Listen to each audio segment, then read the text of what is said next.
आकाशवाणी गोरखपुर से प्रादेशिक समाचार।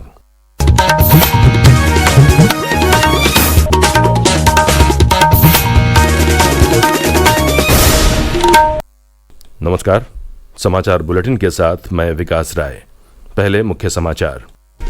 70 वर्ष से अधिक उम्र के सभी बुजुर्गों को मिलेगा 5 लाख रुपए तक का मुफ्त इलाज।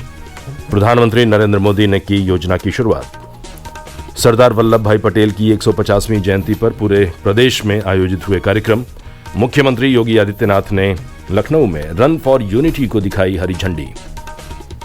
मुख्यमंत्री ने दिए 30 नवंबर तक महाकुंभ की तैयारियां पूरी कर लेने के निर्देश। प्रदेश में विधानसभा उपचुनाव के लिए नाम वापसी का आज अंतिम दिन। और अयोध्या में आज 25 लाख से अधिक दीप प्रज्वलित कर बनाया जाएगा विश्व कीर्तिमान। और अब समाचार विस्तार से। प्रधानमंत्री नरेंद्र मोदी ने कल धन्वंतरि जयंती और 9वें आयुर्वेद दिवस पर देश के 70 वर्ष से अधिक उम्र के सभी बुजुर्गों को मुफ्त इलाज की सुविधा दी। इस आयु वर्ग के सभी बुजुर्ग अब आयुष्मान योजना के दायरे में आएंगे और उन्हें 5 लाख रुपए तक का इलाज मुफ्त दिया जाएगा। इसके लिए बुजुर्गों को आयुष्मान वय वंदना कार्ड जारी किया जाएगा। अब 70 वर्ष से अधिक उम्र के देश के हर बुजुर्ग को अस्पताल में मुफ्त इलाज मिलेगा। ऐसे बुजुर्गों को आयुष्मान वय वंदना कार्ड दिया जाएगा और ये ऐसी योजना है जिसमें आय की कोई पाबंदी नहीं। गरीब हो, मध्यम वर्ग का परिवार हो, उच्च वर्ग का परिवार हो, हर कोई इसका लाभार्थी बन सकता है। प्रधानमंत्री ने इस अवसर पर गोरखपुर एम्स सहित अखिल भारतीय आयुर्विज्ञान संस्थान के दूसरे चरण के उद्घाटन सहित 12,850 करोड़ की कई स्वास्थ्य योजनाओं का लोकार्पण शिलान्यास भी किया। प्रधानमंत्री ने रायबरेली एम्स समेत देश के 11 स्वास्थ्य संस्थानों में ड्रोन सेवाओं का वर्चुअल माध्यम से शुभारंभ किया। साथ ही मेरठ ESIC अस्पताल की आधारशिला भी रखी। उन्होंने यूविन पोर्टल की भी शुरुआत की। एक अन्य कार्यक्रम में प्रधानमंत्री ने विभिन्न सरकारी विभागों व संगठनों में नौकरी पाने वाले 51,000 युवाओं को नियुक्ति पत्र भी सौंपे। इस दौरान प्रधानमंत्री ने कहा कि युवाओं का कौशल प्रशिक्षण सरकार की प्राथमिकता है। युवा कुशल और बुजुर्ग सेहतमंद होंगे तभी देश विकसित भारत की राह पर आगे बढ़ पाएगा। श्री मोदी ने कहा कि चुनाव के समय ही उन्होंने गारंटी दी थी कि तीसरे कार्यकाल में सभी बुजुर्गों को आयुष्मान योजना के दायरे में लाया जाएगा। अब धन्वंतरि जयंती पर यह गारंटी पूरी हो रही है। उन्होंने कहा कि ये ऐसी योजना है जिसमें गरीब से लेकर उच्च वर्ग तक के परिवार को इसका लाभ मिलेगा। उन्होंने कहा कि सरकार युवाओं को रोजगार के अवसर उपलब्ध कराने के लिए प्रतिबद्ध है। बीजेपी और NDA शासित राज्यों में भी लाखों युवाओं को नियुक्ति पत्र दिए गए हैं। हरियाणा में तो 26,000 युवाओं को नौकरी का उपहार मिला है। देश के युवाओं को ज्यादा से ज्यादा रोजगार मिले, ये हमारा कमिटमेंट है।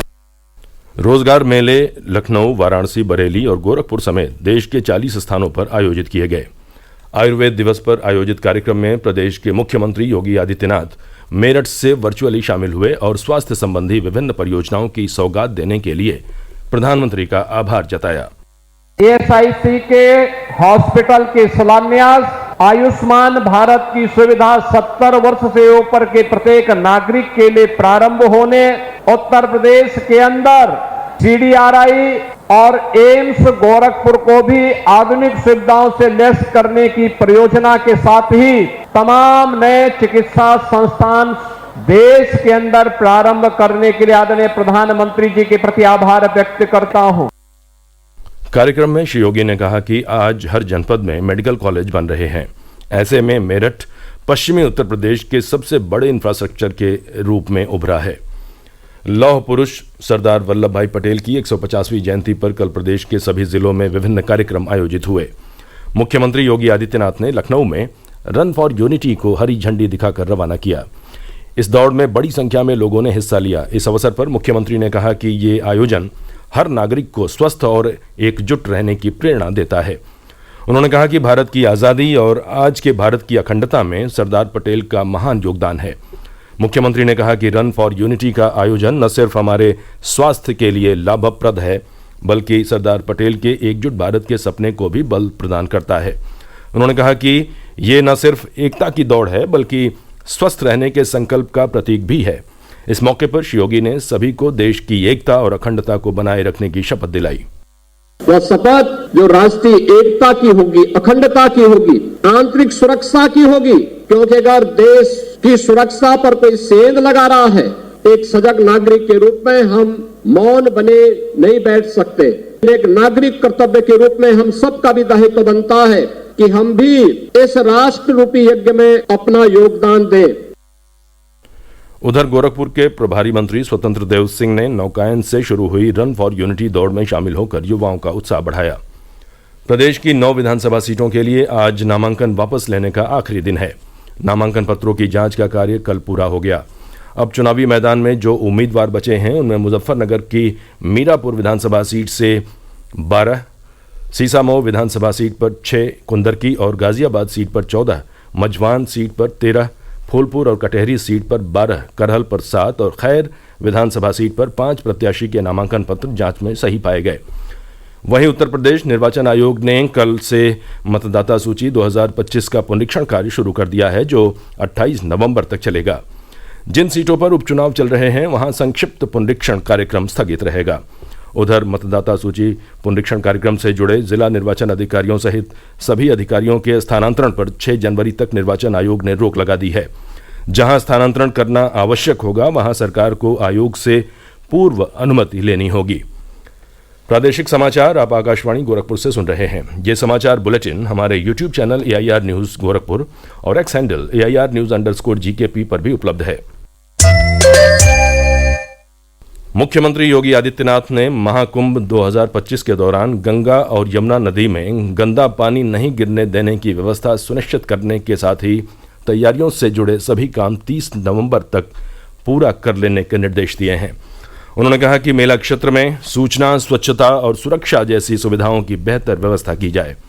मुख्यमंत्री कल केंद्रीय पर्यटन मंत्री गजेंद्र सिंह शेखावत के साथ प्रयागराज महाकुंभ, अयोध्या धाम विकास तथा नैमिषारण्य धाम में पर्यटन विकास की परियोजनाओं की समीक्षा कर रहे थे।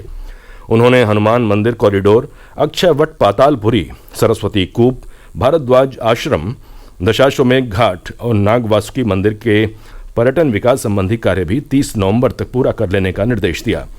बैठक में पर्यटन एवं संस्कृति मंत्री जयवीर सिंह और प्रदेश के मुख्य सचिव मनोज कुमार सिंह भी मौजूद रहे। अयोध्या में आज दीपोत्सव के तहत 25 लाख से अधिक दीप प्रज्वलित कर विश्व रिकॉर्ड बनाने का प्रयास किया जाएगा। इसके लिए कल Guinness book of world record की टीम ने अयोध्या पहुंचकर दियों की गिनती शुरू कर दी। हमारे प्रतिनिधि की रिपोर्ट।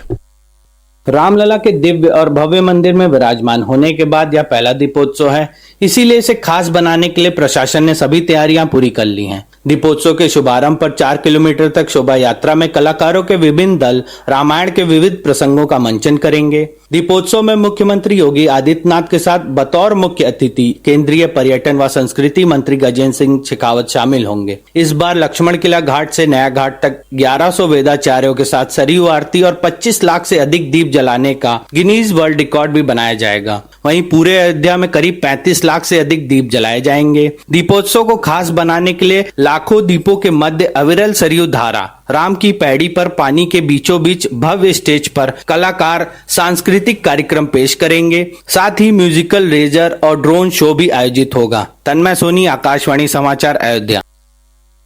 धनतेरस पर कल 354 दिन बाद काशी स्थित मां अन्नपूर्णा देवी मंदिर के कपाट श्रद्धालुओं के दर्शन के लिए खुल गए। 5 दिवसीय उत्सव के पहले ही दिन बड़ी संख्या में श्रद्धालुओं ने मां अन्नपूर्णा के दर्शन किए। 24 घंटे पहले से ही श्रद्धालुओं की लंबी कतार मंदिर के बाहर लग गई थी। और अंत में मुख्य समाचार एक बार फिर। 70 वर्ष से अधिक उम्र के सभी बुजुर्गों को मिलेगा 5 लाख रुपए तक का मुफ्त इलाज। प्रधानमंत्री नरेंद्र मोदी ने की योजना की शुरुआत। सरदार वल्लभ भाई पटेल की 150वीं जयंती पर पूरे प्रदेश में आयोजित हुए कार्यक्रम। मुख्यमंत्री योगी आदित्यनाथ ने लखनऊ में रन फॉर यूनिटी को दिखाई हरी झंडी। मुख्यमंत्री ने दिए 30 नवंबर तक महाकुंभ की तैयारियां पूरी कर लेने के निर्देश। प्रदेश में विधानसभा उपचुनाव के लिए नाम वापसी का आज अंतिम दिन और अयोध्या में आज 25 लाख से अधिक दीप प्रज्वलित कर बनाया जाएगा विश्व कीर्तिमान। इसी के साथ ये समाचार बुलेटिन समाप्त हुए। नमस्कार।